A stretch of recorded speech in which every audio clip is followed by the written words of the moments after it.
So today's subject is interesting because it's probably a very, very difficult subject for all of us. I don't claim to be a master of this. I think the object today is just to be more aware of the different guises that ego takes. Ego is kind of like a shapeshifter. It's like a chameleon. It changes colors, it changes shapes. So no matter how high up you are on the scale of spirituality, it's going to trick you. The yogis say that the higher you get up the chakra ladder, the more devious the ego becomes, and that's true. But the Kabbalists say that the higher up you get on the tree of life, the more the tricksters are going to come to try and take you away from your project. You become a reproach to the tricksters and to the dark forces the higher up you go.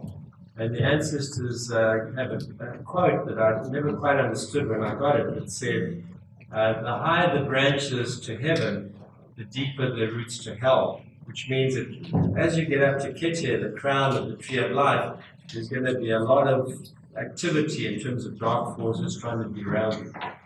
So I'm going to talk a lot about these different factors today, and we'll start on time, and then we'll have time for meditations as well. All right, so this is what we're going to chat about. The different guises, and this is some of the power twice, 6, narrow and spacious mind, which we've touched on before, the evil inclination and tricksters, to highlight what those can do, a little bit about energy anatomy and spiritual anatomy, the hypnosis of materialism that we're subjected to, we are being manipulated all the time. Spiritual rules that can help us, very different to the rules, what we learn at school. They're completely different, but they're as true as the rules of gravity. You cannot escape them. A little bit about humility and truth, awareness, love, and the power of spiritual practice. So these are the different guises. The persona is who we want to be, the way we want to project ourselves, the car we drive, the clothes we wear, our certificates on our wall, and maybe even a bumper sticker on the car that says, my child is a top A student at so-and-so school. We project it onto other things that have to do with us, and it looks like it's not us, but it's still us. And it's all about the little self, or what the Buddhists call self-cherishing. Then there's greed, lust, and stuff. Stuff is more the topic of the future talk on desirous attachment. There's pride, there's fame, information and knowledge can also trap us. We can get so involved thinking we're smart that can be part of ego. And of course, power and sex are very much related to each other. The two often go hand in hand, as we see more and more as people get powerful, whether they're a guru, whether they're president of the United States, or whether they're somebody in Hollywood. They think they can do whatever they want. So this is where the energy resides. The ego is the third chakra. It's below the diaphragm. It's part of the 3 survival chakras. And this is where desirous attachment and judgment and ego reside. As soon as you go above the diaphragm, and prana, the breath is very important for moving energy up, we get to the heart chakra, which is a hexagon, where there's love, compassion, empathy, which is really the gateway to handling the deadly sins of karma that we're talking about. If you're interested in the remedies for the deadly sins of karma, there's a blog, the last several blogs have been on it, and you can go to my website, it'll take you to the blog. And then awareness and truth, awareness of spiritual principles, the truth of who we are on the planet and what our role really is somewhere up here. So we have to move energy up this hierarchy. And when we get up here, it's going to be more and more difficult. It doesn't get easier, the ego gets more devious. And if you look at the heart chakra, you'll see that the lower 3 points of the star are pointing down towards the survival chakras. In other words, desire, attachment, ego, judgment, all 3 of them reside in the 3rd chakra. And truth, awareness, and the present moment, which is spiritual practice, are pointing upwards towards the higher chakras, and they have to do with how we take care of the deadly sins. And of course, love and empathy are critical and key to the way things work. Can anybody hear me fine? I don't know how this is all clear. So this is Plato, who said the soul, by reason of lust, had become the principal accomplice in her own captivity. Well, the soul doesn't lust. It's the ego that lusts and other factors that I'm going to talk about. The soul is pure and we're all heading towards spiritual perfection. Some of us are older souls and are a little bit more further along the path. Some of us are younger souls. So there's a biblical saying, I think it comes from David, that from the sound of my sighing, sighing being equanimity, balance, harmony, peace, after say a meditation or yoga, from the sound of my sighing has my essence cleaved onto my flesh. The essence is the soul, and the flesh is the body. And as soon as the body gets involved in sex, drugs, rock and roll, the soul that is pure, made in the image of the Creator, starts to separate from the body. And this leads to soul sickness, and also general sickness, and eventually maybe even to soul loss, in the case of, say, things like ISIS, where these people have completely lost the soul, they have no sense of anything that's good or bad anymore. So I want to distinguish what the soul is really all about. This is from the Talmud, and it says, he or she who has no evil inclination, no shadow, Jung called this the shadow, at all cannot give perfect service. What counts is to restrain the blaze in the hours of desire and let it flow into the hours of prayer and service. The answer is to say, what you resist will persist. What you destroy destroys you. What you defeat defeats you. So there's a story about Suzuki Roshi, who founded the San Francisco Zen Center and also the Zen Tassajara thing. And he had this woman as part of his ashram who was completely in love with him. And she came up to him one day and said, Suzuki, I don't know how to control myself anymore because I'm crazy in love with you. I can't hold it back. He said, don't worry about it. I've got enough discipline for both of us. So, if you go to Bikram's website, you'll see what he says about that. I won't repeat it here because it's obscene. But he just succumbs to every single woman, and he's been sued for it, who comes his way and says he's madly in love with him. There's also a story about two monks about to cross a river, and there's this beautiful woman waiting on the bank, very cladly dressed. And the one monk says to the woman, get on my back and I'll carry you across. And of course they're going to the water and her breasts are pushing against his back. And he lets her off at the other side of the bank. And his friend says to him, I can't believe what you did, you let her hold you and grasp you, and she was pushing against you. And he carries on and on and on, and his friend says back to him, he says, I left you at the back, you're still carrying her with you. So the whole thing about the evil inclination is not to try and suppress it, because when you know where it's coming from, that's where your light is also coming from. When you suppress it, it comes back to bite you, as we see with pedophiles. Usually they're often priests or even gurus who have suppressed their sexual urges. And we're here to enjoy the planet responsibly. We're here to enjoy all of the, and as Zorba said, the whole catastrophe. But you can convert transgressions into blessings by having the right intention, just by shifting your intention and taking care of the shadow. So Yates says the light of lights, that's the Creator. The light of light looks always on the motive, looks always on the intention, not on the deed. The shadow of shadow on the deeds alone. So we're going to go into this much more. It's all about your intention. The yogis say that any intention that's linked to an ego motive will buy you another lifetime. So in a sense, we're heading towards spiritual special forces here. And it's going to get harder, not easier, as you get up the chakra ladder. And the intentions are going to be sometimes sound honorable, but they may not be. This is Rumi. He says, give up owning things. That's stuff. So that's the next talk, desirous attachment. And being somebody, that's persona. Judgment has a slightly different flavor to it, but judgment really arises out of desirous attachment and ego. They actually form a triad.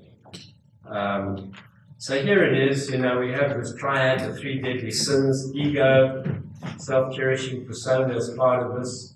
desires, attachment, judgment we'll deal with in subsequent talks. And in the middle of the self, the more of this, the more of this, the more of this, the less of this, and the more of the little self. That's why Jesus said, he who loses himself, little self, will gain the big self. You've got to lose the little self, the ego, to get to the big self. And I think that's the corollary of that is, the meek will inherit the earth, because humility goes a long way to you don't have to have a PhD to know this. You can be a bushman in the Kalahari who does not read or write, and you can get on the path. Sometimes education actually gets in the way. The search for the self, Jung said, is at the core of all human motivation. It's there whether we think about it or not, know about it or not, believe in it or not, or trying to do it or not. It's what we're driving for. We're heading towards the light. It's an unconscious drive. And the self is basically, there's many words for it, the soul, the higher self, the Atman if you're a yogi, your Buddha self, your Christ self, they're all the same. That part of us made in the image of the divine. We are all a microcosmic chip of the divine, the law of correspondence. As is the cell, so is the body. As the atom, so is the cell. As is the body, so is the universe. We're all basically stardust. Ashes to ashes, dust to dust, and we all come from the same source, the law of correspondence. So this is what I want to highlight, is you've got it on your handout, is that we've talked about this before with Patanjali sheets, but here's ego, and the ego has been fed by monkey or narrow mind, or what the ancestors called finite mind. Now, there's nothing wrong with these things, because if it wasn't for them, you wouldn't be sitting in this audience, we wouldn't be living in Santa Barbara. We need these things to survive and to get where we have to be. But we have to subordinate them to spacious mind or the higher self. And these two are always in flux. And they depend on fear, they're survival responses, and they are subject to sensory input. So, of course, it's subject to the media and what's going on around us, to movies and all the rest of it. And that's part of the way that the marketing corporations work, is they are trying to give us a sensory input that's actually false. It's fallacious. But in addition, it's really important to know about the shadow, the evil inclination. There is both an inclination to do good and there's an inclination to do evil. And Jung said in early before, when Hitler came into power, he said what really concerned him the most was Hitler paying attention to the shadow. And he was very worried about what might happen, because what could have happened is we could have lost the war, and we would have all been under that, under the influence of the shadow. And he talked quite a lot, about it. Whenever there's fear, like there was a recession, then the shadow comes forward. And I think this has a lot to do with who came into power in the government with us. I don't want to talk politics, but I think if we look at this talk in the light of what's going on with our government, we'll see a lot of what's going on. It's a fantastic example of what I'm talking about. The shadow, the ego, power, greed, and all the rest of it. And of course, it works on fear. And I'm sure that Bannon had a big part to play, because I think he probably was a student of Goebbels, who was Hitler's propaganda man. And Goebbels said, instill fear into people and you can do anything with them, which is true, including Americans. You don't have to be, not American. So spacious mind is big mind or Buddha mind, or what Patanjali called the intellectual sheath.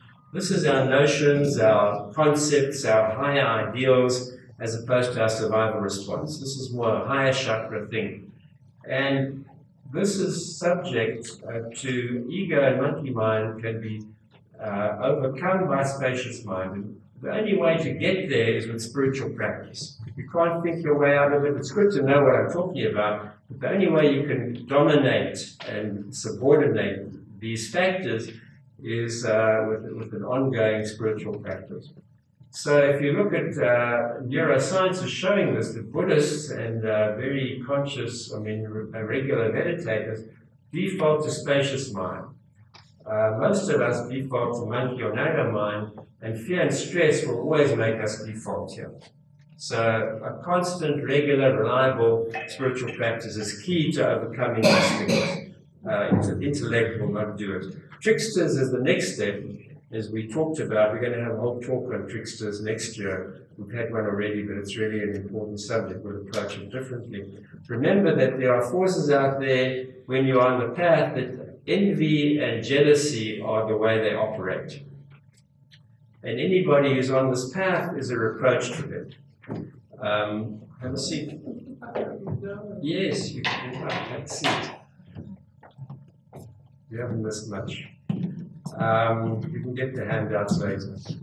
So tricksters are also part of it. So don't ignore the fact that there are tricksters, and don't ignore the evil inclination. It's not just ego that we're talking about. The tricksters, just like our own spirit guides, know exactly your weaknesses. They know your evil inclination. They know your monkey mind and narrow mind. They have access to your karmic life book, so they know exactly how to play you.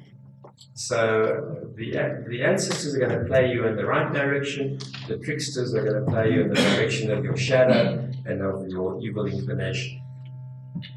Now this is Lincoln. He said, in order to win a man, a person, a woman to your cause, you must first reach his or her heart, the great high road to his reason. So heart, love, that's the heart chakra is key to the whole thing. The high road to his reason is spacious mind. Spacious mind, which is not where we are on the planet at the moment. Now this is from the Upanishads, but the ancestors say the exact same thing. God cannot be realized if there's the slightest trace of pride. This isn't a moral judgment, it's a consequence of vibration. If there's a lot of pride, there's no contact with God. And we'll see how that is, because, you know, whether you want to call it God or infinite intelligence or the field, it doesn't matter. All the principles I'm saying apply to whatever you want to call that force. There's no room for God in him who is full of himself or herself. The sages tell us concerning the proud man, God says, I and he cannot dwell together in the world. So this is it's like the law of Newton, you know, the third law of Newton. It doesn't matter what you think and how smart you are, there will not be, you know, yourself will be the little self, and the big self will not be able to connect with the much bigger creator. Now let's do some of the other aspects. As fame can enslave, so can the cost of money impoverish. Make sure the need is worth the price. The overpay can rob the big self. You get involved with fame and costs of money, you are nurturing little self, and that's going to be an issue. We'll talk a bit more about that. Remember that every dog has its day, you know, so everybody has a chance at fame, but it never lasts. It doesn't matter who you are, it's always evanescent, it's always fleeting, and that's sometimes a sobering fact. He who does, by the way, all the ones that aren't in italics are from the ancestors. He who does good and does not pursue honor, him honor overtakes. Now, honor is a slow burn. It doesn't happen quickly. You know, we want a quick fix, you know, today in modern world.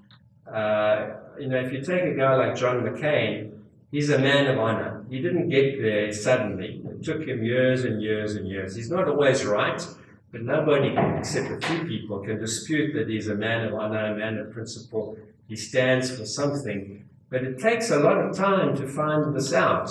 But when it happens, honor will follow you. You know, in spite of course, the naysayers, who like the tricksters. A person like McCain is a reproach to them. McCain is a reproach to other people, as we see.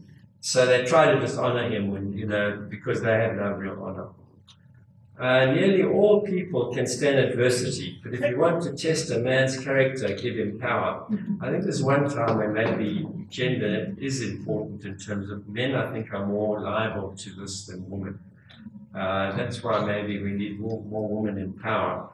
And we'll talk about the Bushmen, which is very much a matriarchal society. You have to give them power. So, you know, sadly, Harvey Weinstein, and there are many, many others, it's going on all the time. And it is a test of adversity and a test of your spiritual special forces. Are you going to get there or not? How we handle power. We must be aware of anger and pride, which are weapons of chaos connecting us to our destructive instincts. We have two crazy people on the planet. The one is our president, the other one is Kim Jong-un, you know.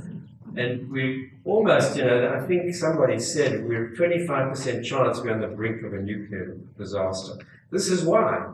It's why, you know. It's never happened before that you've had two people that are clashing, all of which, you know, are escalating the whole thing. My sense is that it will dissipate and it's not going to happen, but it's going to be close, and you know, hopefully they're not completely stupid. Certainly, the good thing we have is good people in the military. I think will guide us in the right direction.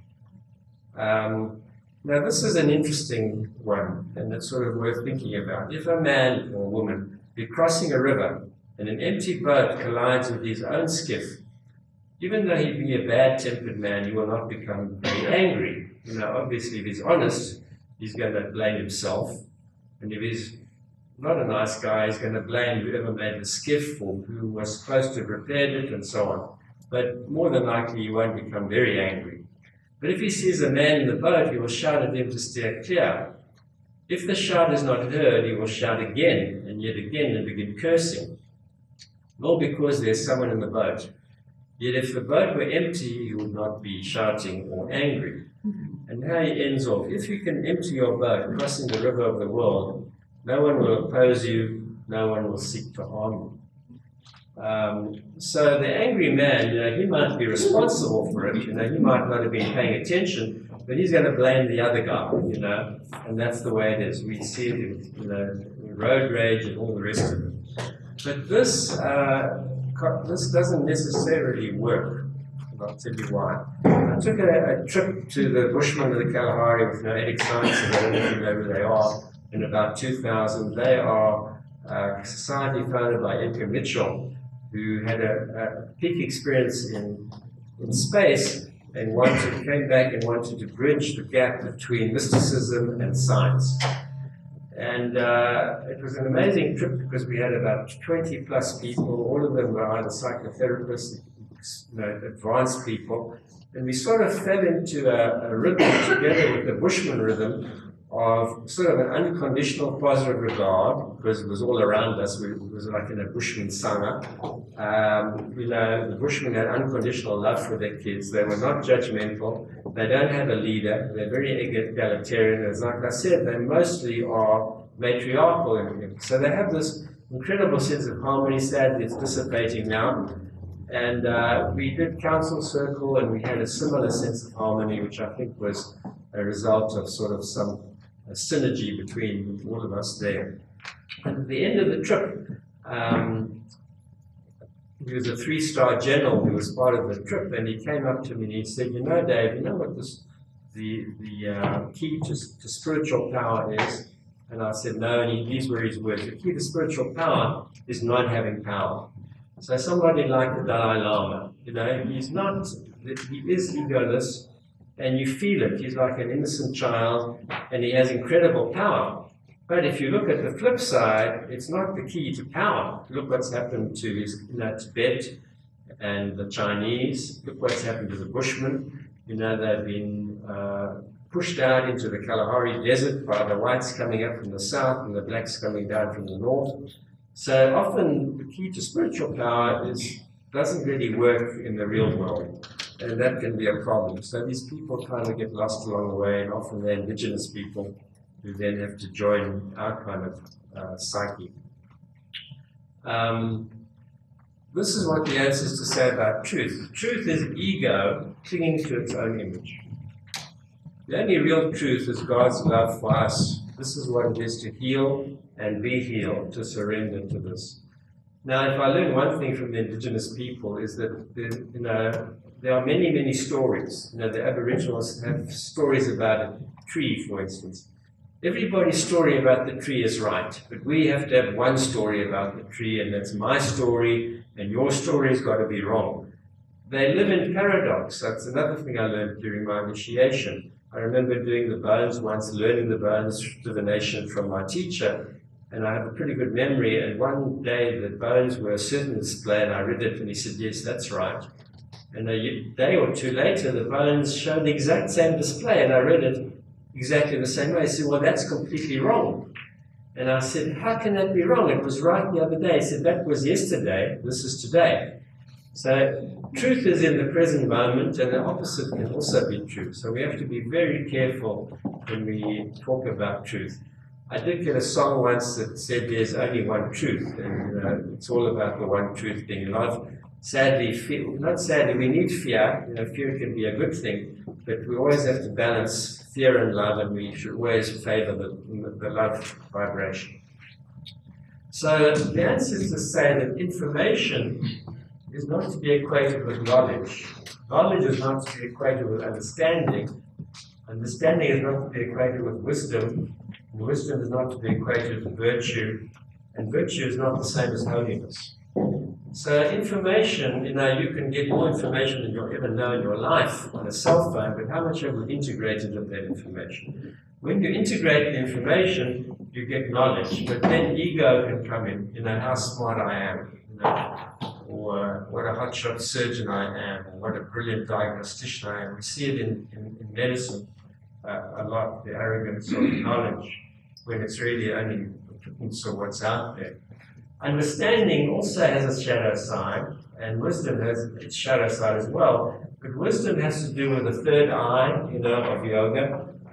It's much more intuitive. It's more to do with imagination. If you like, it's the Einstein archetype. But you can be Einstein happened to be virtuous, but you can have wisdom and use it for bad. So both of these have a shadow side. And holiness is a whole other thing. So knowledge and information we have to be aware of. They are down in the lower centers, but we can elevate them up to understanding. And there are many levels of knowledge. In Kabbalah, they talk about the literal, which is knowledge or information, the allegorical or the metaphoric. How do you look at this in different ways? The interpretive, and finally the secret. And the secret to it is up here. That's where wisdom is, and that's where the third eye is. So if we look at it here, knowledge and information can reside down here. It doesn't have to. Understanding is coming more to the fifth chakra. Wisdom is the third eye, which is more the intuitive connection with the universe. It's more, it goes beyond book learning. So we want to be more in the wisdom understanding arena than the other ways, but all of them are good. The ancestors do say, with all your strength, get knowledge. We need knowledge. At the end of the day, when you no longer need to be right, the perfection of your soul will shine through. Self-righteous indignation is little self. It doesn't get you anywhere. Pride comes before a fall, almost always. And we acknowledge pride. We actually favor pride. We see it in our athletes. We see it with our physicians. And we think, well, maybe it's a good thing that he's so arrogant. That he must know something I don't know. But rightness and pride are an issue. Again, they say, if study and prayer do not serve justice and compassion, they are but a conceit and a hollow sound. So it doesn't matter how enlightened you are. You can be a wonderful guru, but if you have no love in your heart, it has no merit. So these are all to do with ego, but it all eventually arises from the ego, from the little self. Now let's have a word about humility, because humility, according to the ancestors, is truthful acknowledgement of the wonders of yourself. It's taking appropriate credit for your part while recognizing God's gifts to you. Humility rejoices and is grateful. So frequently I do a divination on somebody, and maybe it's a nurse or even maybe a body worker, and the bones say, no, you're not doing what you're supposed to do. You should be taking your work deeper. It says you're a healer, you're not just a nurse, And I said, I often say to them, would you like to be a healer? And I said, of course. That's really what I always wanted to be. I want to do intuitive work. And when you talk to them further, it's usually this sort of story. I don't think I'm capable of doing it. I had the same problem when I did my initiation. I thought I was going to fail some Warma 101, like I get an F. I proved myself wrong because the ancestors said, no, you could be okay. We have to get out of the way of ourselves, and look to the fact that this is a gift given to us. It's unique, that nobody else has this gift. Nobody else can do it. And therefore, get out of the way of your humility and do the work that the Creator wants you to do with what you've been given. And be grateful for it and acknowledge it. If somebody compliments you, say thank you. Don't belittle your own gift. It's actually not your gift, it was given to you. This is what a friend actually said, his mother said to him once. Don't be so humble, you're not that important. This is false humility, you know. And once I actually thought of, you know, I had a little company called Inward Bound, and the whole idea was to go into wilderness and use nature as a catalyst for some of the things I'm talking about. And I thought of having a shirt made for my group. The best thing about me is I have no ego. Or I thought maybe better, the best thing about me is I'm so humble. You know, so there is this false humility where people are constantly self-deprecating, but you know they really are arrogant. It's just a way of saying, I'm trying to be humble. Know that I'm trying to act part. Just as it's presumptuous to put ourselves above others, so it is pretentious to put ourselves below them. God gives the talent, but he would not have an Antonio Stradivarius's violin without Antonio's hand. So Antonio recognized that he was given the good gift by God.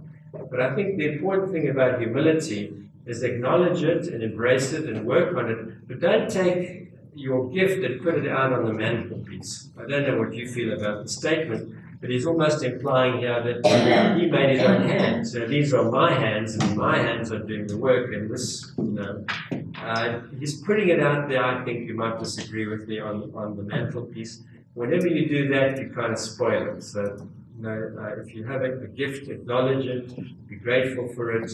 If somebody acknowledges, say thank you. But don't go out there and put it on the mantelpiece, because then, you know, I think it sort of disturbs the part of that honor that we were talking about. It has sort of a stickiness to it. Now, we're going to do a whole separate talk on judgment, but I wanted to put this in here because the judgment of the 99 neither validates nor invalidates the worth of the one. The many and the few do not speak to value, only to popularity. You can have 3,000 friends on Facebook and like 3 million followers on Twitter, you know, and put your pictures on Instagram, but you don't know any of these people. They may not, they think you're great on cyberspace, but I had a song once that said it all. It says, we live together all alone. Now in the cyber world, we're, you know, mostly we've got a few friends around us, but mostly the people who are touting all these technical things are not devaluing the importance of social media. But it's important to recognize that this has nothing to do with value. And the sad thing is a lot of folks who are on Facebook is causing increased depression, sometimes suicide, because they don't have friends. They're seeing all these people posting selfies of themselves, look at me here, look at me there. So it's kind of damaging. It's interesting that Seligman, who's the father of positive psychology, decries the self-esteem movement. And it's almost like there's a degree of narcissism going on with social media now that's not very healthy. He says that the self-esteem movement, which began in California in the 60s, is the cause of tremendous depression, and why a lot of people today are on Prozac. And because these people have been told, these kids have been told that they're fantastic when they're actually fairly mediocre. And then when they go into the real world, they're not straight A students, and their art sucks. And the father told them that they were brilliant. And they get depressed, and they either think, you know, I'm useless, or they think worse, well, you know, these people are all wrong. You know, my dad said I was fine, and clearly I am, you know, that sort of thing. So this is really important, and I think it's interesting that Seligman has made this point, that self-esteem, you know, when it's not proper, can be an issue. This is Osho, the fallen guru, but anybody ever read Osho Rajneesh's books? Amazing stuff. You know, the fact that he fell didn't mean he was brilliant. The moment you accept yourself as you are without any comparison, all inferiority, all superiority disappear. In that total acceptance of yourself, you will be free from those complexes. Otherwise, you will suffer your whole life. Just be yourself, that is enough. You are accepted by the sun, the moon, the trees, the ocean, the Creator. Remember, God doesn't play favorites. No, we all are the same in the eyes of the divine. The earth, what more do you want? You're accepted by the whole universe. Rejoice in it. Sometimes hard to do. That also has to do with, honest humility. All right, now what about ulterior motives? I just said that now ulterior motive will buy you another lifetime, and it will. But ulterior motives, the ancestors stress, are greatly underrated. Acting compassionately to do good for any reason is preferable to not doing good at all. But determine well the heart's true desire. For in releasing the power of your motivation, of your intent, its energies will actualize the holiness or unholiness of your intent. So if you are really heading towards, spiritual becoming, if you want, intent becomes very, very important. And what do we do about that? It's actually quite simple, really. Schweitzer said it nicely. Wherever you turn, you can find someone who needs you. Even if it's a little thing, do something for which there is no pay, but the privilege of doing it. Remember, you do not live in a world all of your own. So the ancestors go on to say, action must continually be weighed against intent to make sure it serves its honesty and purpose. Look carefully to what you aspire, cherish, and guard, so as to not squander your gifts nor lose your heritage. And finally, this is really the crux of it. God does not measure results, only the trueness of intent and the fervor of effort. This is why there's such joy in daring as one's best. If you look at some of the scriptures, you look at Jesus who said, those that will be first will be last. It doesn't matter how many toys you die with at the end of the day. That's not what's going to count. It's going to be, that thing that I've highlighted in italics here. I had a dream that said, let them come along shouting. They will shout their name last. And there was another song dream I had. It was, let them be king.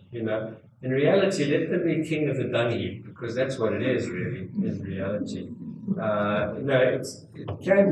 Dung can be a good thing, because it's like manure, it can grow things, and that's what you want. Use the dung, the manure, for spiritual growth. But as for people trying to get ahead, be important, and all the rest of it, don't let it bother them.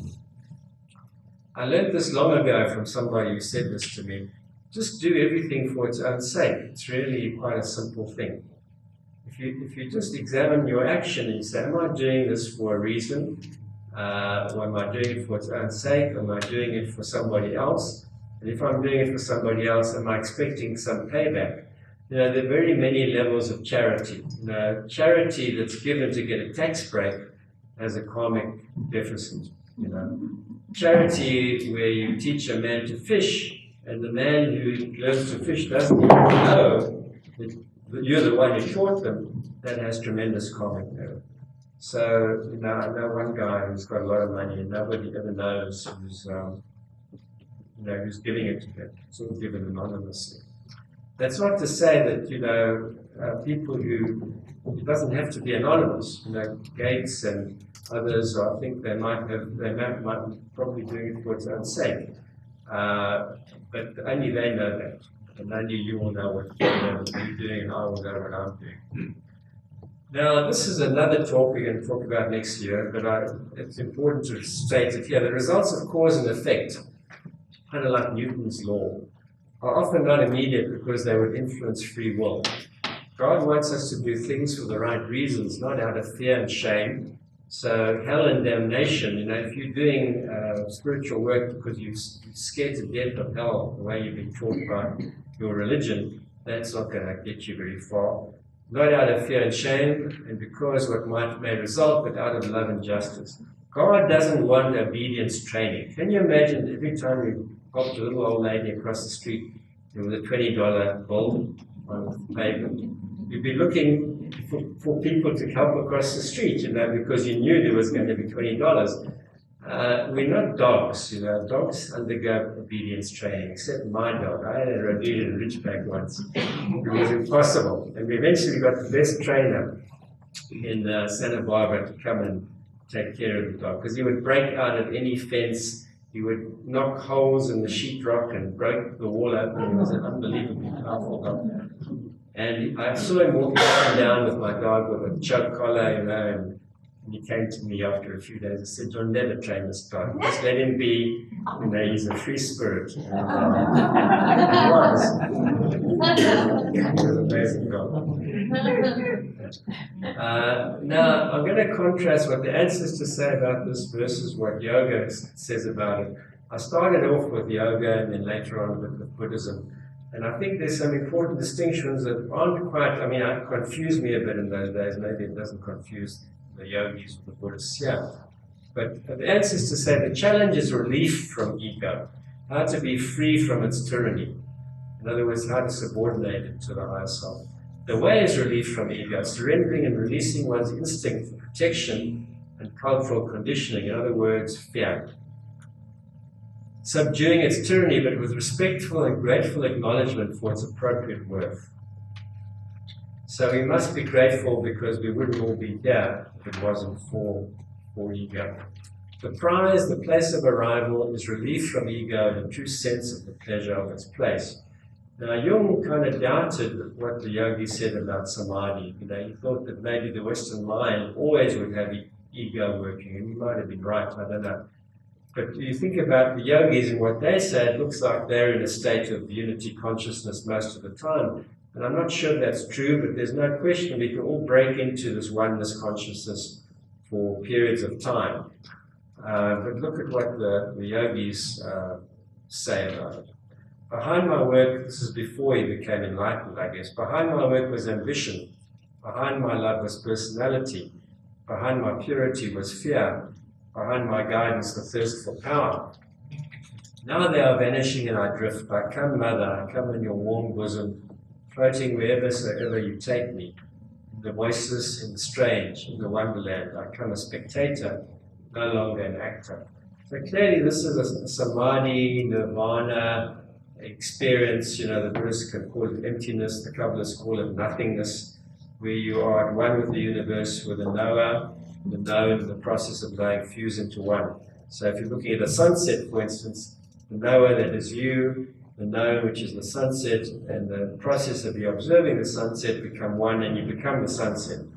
But my sense is that, and I'm sure many of you have had this, and you probably have trivialized it and forgotten it, but we've all probably had it, and this is what Maslow called a peak experience. But it's true for Westerners that it seems to be evanescent, probably because of our egos that jump us out of it, our acquisitiveness wants to hold on to it.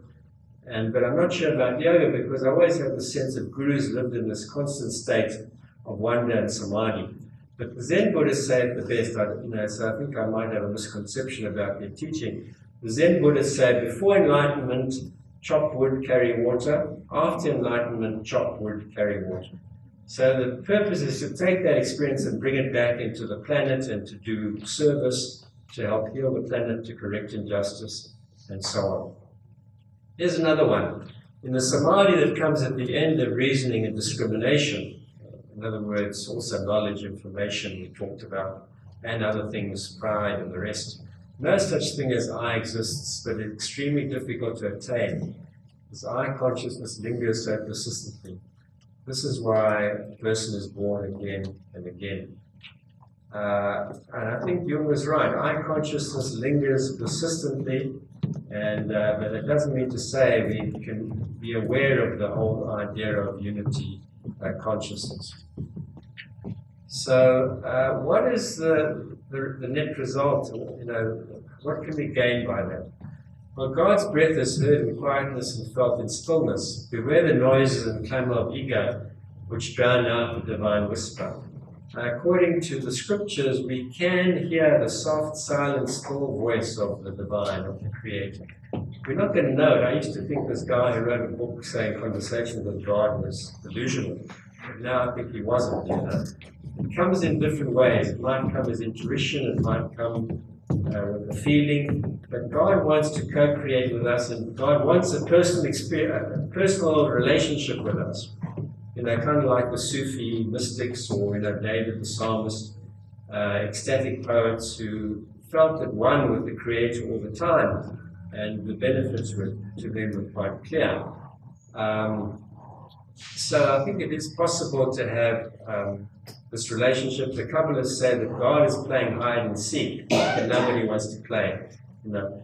So if you look at, I think it was Isaiah, it says, "Search for me, and you will find me. Seek me with all your heart, and I will let you find me."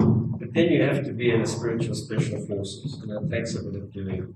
So, but don't dispute it. You know, some of you, or maybe even me, sometimes are hearing that voice, and we don't think it's the Creator, and maybe it's the ancestors or your guides, but that's all part of the same thing. Okay, so we're going to talk a little bit about unity and duality, because we live in a world of duality, but we're capable of witnessing and being in unity consciousness as well. And that's, you know, we've talked before how that's when the energy moves up the chakra system or up the tree of life to the crown chakra or Keter on the tree of life, and you sort of become one with the universe. The knower, the known, and the process of knowing all becomes one. So let's talk a little bit around that. The ancestors say, actually this is from the Zohar, the breath that is in all beings emanates from the sacred wellspring, that's from the Creator, making us one, not the same. So in reality, we are all animated by the breath of the divine.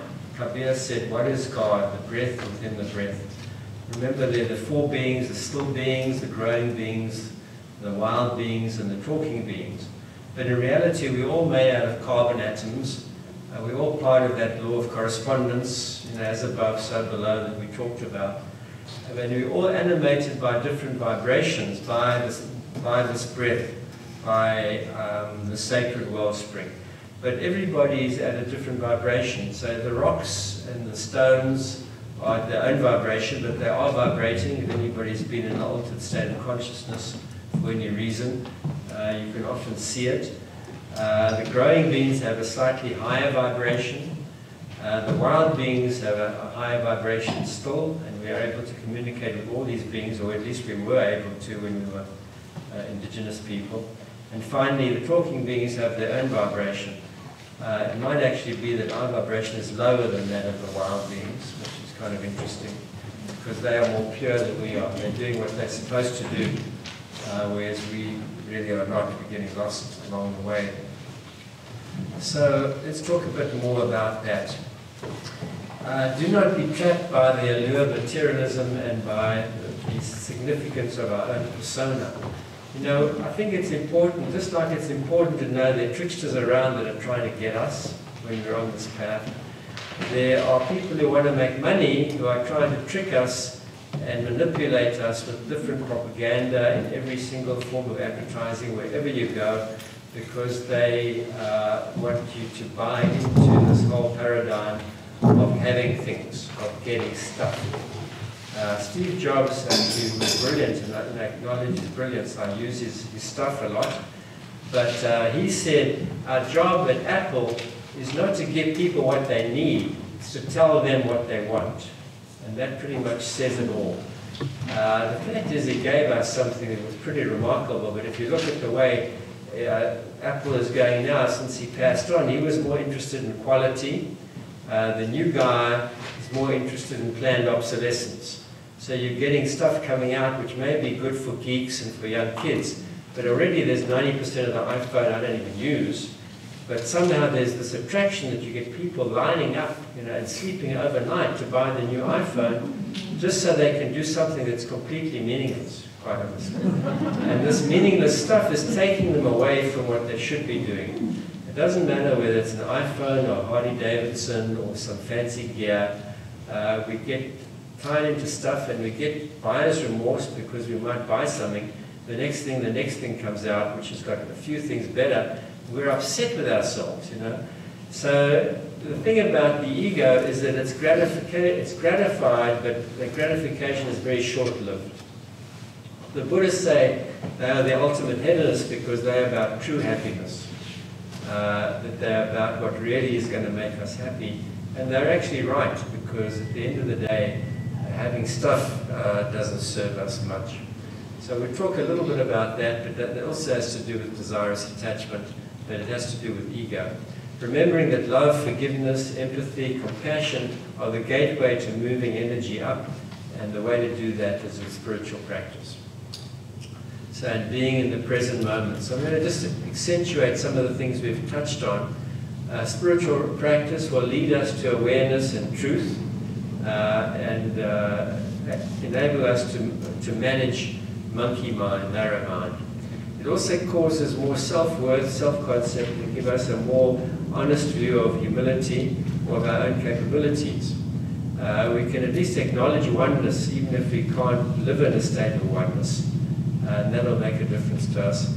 And then the power of intent and ulterior motives. You know, that intent has, if it's for its own sake, will have a karmic, an extra karmic brownie point. But on the other hand, an ulterior motive is great, you know, because you're doing good stuff, but nevertheless, it has karmic detriment. Hillel said, abundance is not an achievement of the inquisitive, but rather a legacy of the perceptive, the realization of plenty, not acquiring more. So more stuff doesn't make us more happy. It actually makes us less happy, or only temporarily happy.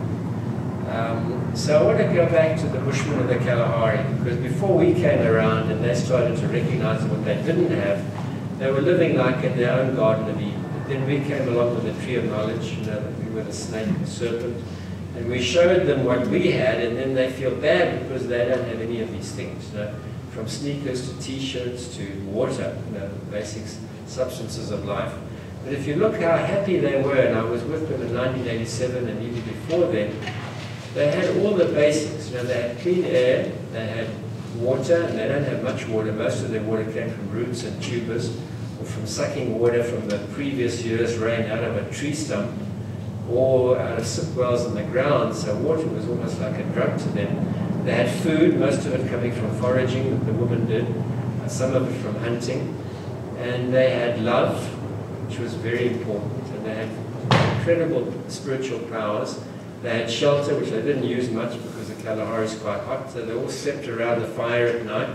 But every now and then, if it rained, which was very rare, they might go to the little huts. And they had fire, they had energy. That's all we need, really. You know, we need clean air, we need clean water, we need decent food. That's sometimes hard to get hold of because, again, even there, you know, the sugar industry, there's a whole conspiracy going there to make us eat more sugar. So we're subjected to it in every single way. When tobacco goes, sugar takes over. You know, there's no end to it. So we need food, we need shelter, especially depending on where you live. We need fire, or we need energy. We do need something to run our computer or our smartphone. We want to be living in a modern world. We want to run a car, or at least, you know, have access to transport. And we need love, and we need connection. Other than that, the rest is just stuff, you know. So I think this idea of abundance is not an achievement of the inquisitive, but a legacy of the perceptive. We have come far enough, we've had all those things, you know, it's not like we've been deprived like a bushman, or even, you know, like other people, indigenous peoples. They have to get out of the garden first to get through what we've been through, till they can start to get, you know, out of the tree of knowledge to the tree of life. Remembering that there was a tree of life in the garden, metaphorically, and the access to the tree of life was guarded by the cherubim, because they didn't want you to get there, pretty much like the dark forces. They only want the worthy getting in again. Greed is not stilled with money any more than thirst is with salt water. So the more things you want, the more you feel you don't have, and the more dissatisfied you get, because there's always something bigger and better, something newer, and we get trapped. And if you look at some of the ads, they're very clever. You know, if you buy a Subaru, you are buying love for your child. You don't actually buy a Subaru for your child, you don't love them. You know, it's this kind, and some of the car ads they almost make you feel like you can have a mystical experience if you get into this Mercedes. You know, they're appealing to the things that they know we want subconsciously, but they are obviously nothing to do with what we really need. So it's about needs and not wants. If we cannot embrace the other, do not think to embrace God. The more expectantly we look for Him in the other, the more readily does He show Himself. The more imaginatively we look for Him in all creation, the more clearly we will see Him. So we've talked before about the magic of the ordinary. You know, some of us are nature-bound people. We like wilderness, we like nature. And that's, of course, God's masterpiece. But you can find it in the magic of the ordinary, of all the beings, including the talking beings. So this is also important and has to do with ego. How can we determine the hour of dawn when night ends and day begins, when you can look into the face of human beings and you have enough light in you to recognize them as your brothers and sisters? Up until then, it is night, and darkness is still with us. So this is a very powerful saying, but we might not like our brothers and sisters. You know, the Buddhists have a meditation to meditate on everybody as if they were your mother, because they might have been in a past life. But we might not have even liked our mother. But it's not about like, it's about love. The two things are distinct. One is acknowledge the divine in another person, you know, that they also have godliness in them, like as in the yoga saying, namaste, I see the God in you. I acknowledge, you know, that we are the same. We both have that spirit in us. We both have a higher self. So you can love somebody without liking them. And the Bushmen also say, you know, if you want to be a really good healer, you must love everybody, no matter what you think about them. So what you think about somebody has got nothing to do with love, and that actually makes it easier. And also, if you throw compassion into the mix, and you think of it in terms of some of the people who are not very skillful with what they do, and you reckon that, you know, karma is relentless, they're not going to get away with it. They might think they live for today and tomorrow we die, but at the end of the day they will have regrets. We don't have to judge, because there's a much bigger judge that they will be accountable for when they cross to the other side. Martin Luther King extolled that all the time. Yeah. You don't have to like them, but love them. Okay. I like that. Yeah. The fundamental delusion of humanity is to suppose that I am here and you are out there. Again, you know, we're all one, we're all connected, and never more than we are now. You know, now that climate change is taking hold, you know, we need to sort of bond together because things are not, now are looking almost like we're heading for some biblical apocalypse. See yourself and others, and whom can you hurt? What harm can you do? At the end of the day, you know, ego is one thing to do with our karma that we'll be accountable for. Harming nobody is another thing. Love is another thing. Whether we're in touch with our destiny is another thing. Correcting injustice and healing the planet is the last of it. So it's not just ego that we have to worry about, but all of it really has a lot to do with ego and some of the other things we're going to talk about in the next sessions. This is from somebody anonymous, and I think it's very powerful. We are climbing towards the summit of our heart's desires. I might have had this one before, but it's always worth repeating. We're all climbing upwards. Should the other climber steal your sack and your purse and wax fat on the one and heavy on the other, you should pity him. The climbing will be harder for his flesh, and the burden will make his way longer. So he has a karmic burden. You know, if somebody steals your whatever it is, it's his problem more than yours. You know, you might be missing something, but he has a karmic problem. And should you in your leanness, because if you're attending to your needs and not wants, and you're nice and lean, if in your leanness you see his flesh puffing upward, helping him in a step will add to your swiftness. So when we help our others, even no matter what we think of them, that's Buddhist practice. You know, loving kindness for all beings, regardless, because we're all in the same boat, really. We are here to help others. What others are here for, I do not know. We all know. We're all here to help everybody else. That's the job. Albert Schweitzer again said, I don't know what your destiny will be, but the one thing I do know is the only ones among you who will be really happy are those who will have sought and found how to serve.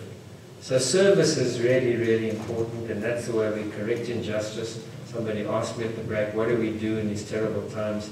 Maybe just help folks more, work on ourselves, because that's what's going to count for us. Einstein said the same thing. Many people have said similar things, and probably Martin Luther King did too. Do you listen with your heart, or are you hearing with your ego?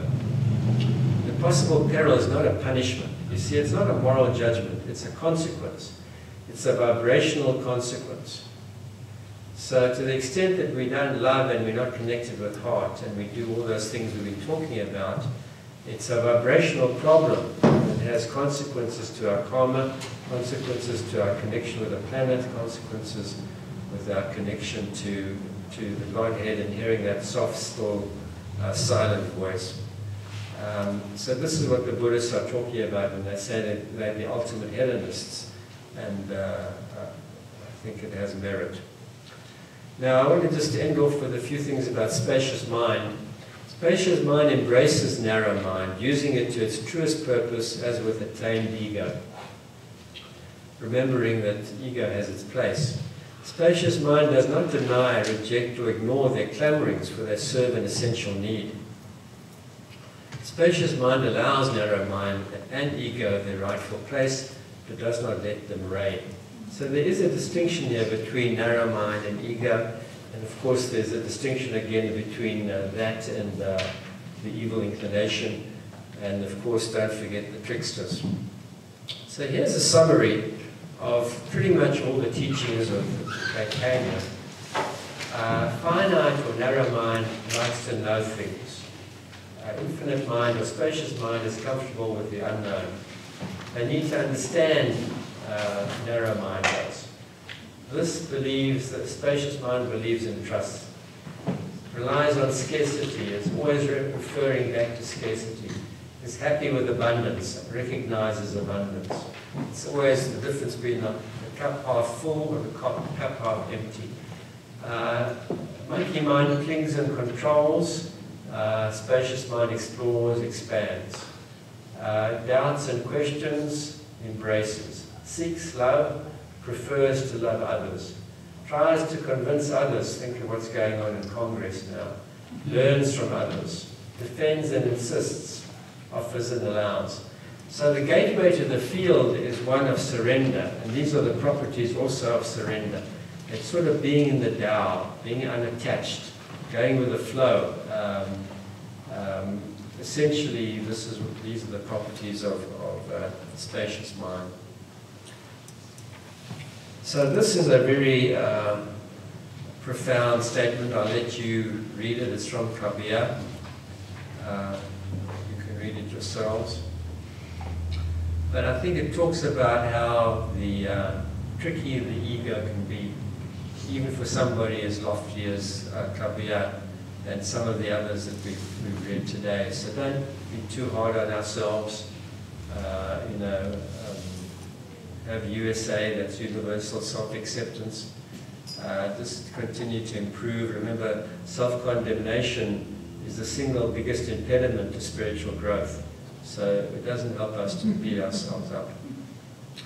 So I'm going to do a meditation because I sort of was choosing another song, and I thought the song, it's funny, I woke up with a song, I could not do it justice. We tried our best to do it justice. I didn't know what the song meant, but I called it the primal sound of the universe, because that's what it sounded like in the dream. It was quite phenomenal. But I think the thing to recognize is the slide you've seen before. All of this has been there since the beginning of time, But it's time for us to sort of get, to recognize it. It looks like, if you're one who's following some of the scriptures, or if you're following some of the Christian beliefs, it might be that time is running short for this, to manage all this. But this has been there since the beginning of time, and this is what tests us. This is how we test our metal. It's not easy, but it's valuable. So let's do the meditation, because we still have time for questions, and maybe feel whatever you want to feel with it, but maybe put everything together with the music and see the different polarities in the music, maybe talk to the different polarities of light and dark, good and bad, consequences versus no consequences.